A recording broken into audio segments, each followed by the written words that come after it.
ازيكم يا حلوين؟ عاملين ايه؟ يا رب دايما تكونوا في اتم صحة واحسن حال. انا عبير ودي قناتي قناة اشهى الاكلات. ويلا بينا قبل ما ندخل على وصفتنا الحلوة دي نسمي الله ونصلي على الرسول عليه افضل الصلاة والسلام.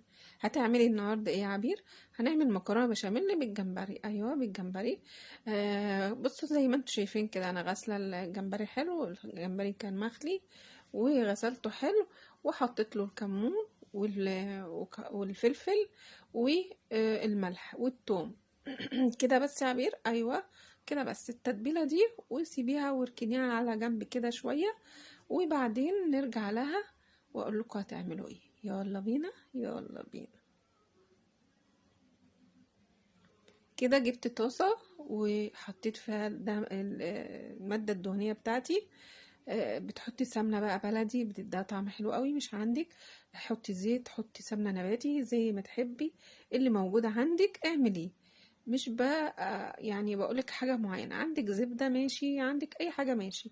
كده بتديله تشويحه بس كده. هو ما بياخدش وقت على النار خالص زي ما انتوا شايفين كده. وبعد كده بنشيله تاني بنحطه في الطبق. وبعد كده بنسيب الصوص بتاعه بالثوم بكل حاجه فيه. بس بنزود السمنه او الزبدة او زي ما تحبي. ودول 3 معالق من الدقيق بنقلبهم مع الصوص بتاع الجمبري كده. وبنسيب الدقيق بالسمنة يهدى ويبرد خالص. وبعد كده بنحط اللبن بتاعنا الساخن، فبتلاقيه تقل معاكي على طول. انا حطيت، انا بحب البشاميل كتير قوي في البشاميل بالذات في المكرونات. فانا كنت عامله كيلو من اللبن، 4 كوبايات يعني كيلو. كده زي ما انت شايفه كده. هي طبعا الطاسه ما انصحكيش ان انت تعملي فيها البشاميل خالص.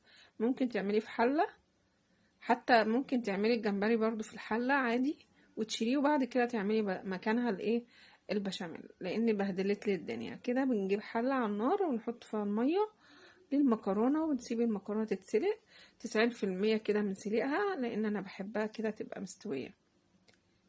فكده انا فضيت الجمبري في طبق، وحطيت مكان الطبق اللي كان فيه الجمبري كده مكرونة.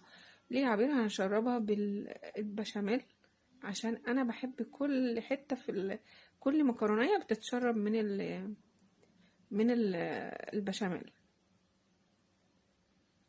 بنقلبها حلو مع بعضينا اهوت. وبنجيب الصينية بتاعتنا بندهنها سمنة.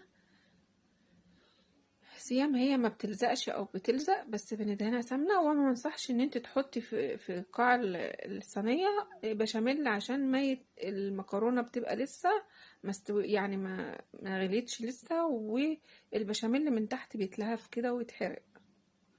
كده بعد ما خلصنا خالص الطبقة التانية وحطينا الجمبري في النص، بنحط البشاميل بتاعنا.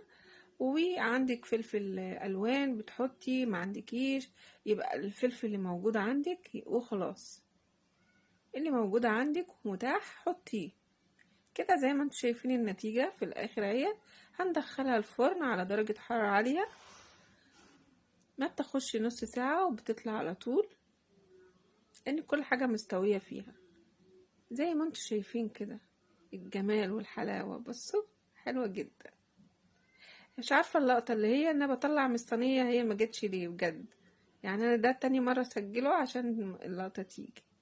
بس صدقوني صدقوا جت اهيت. يلا ربنا مش عايز يحرجني معاكم. بصوا الجمال حلوة جدا، جوسي كده وحلوة قوي قوي قوي. بجد هتاكلوا صوابعكم وراه وهتدعولي.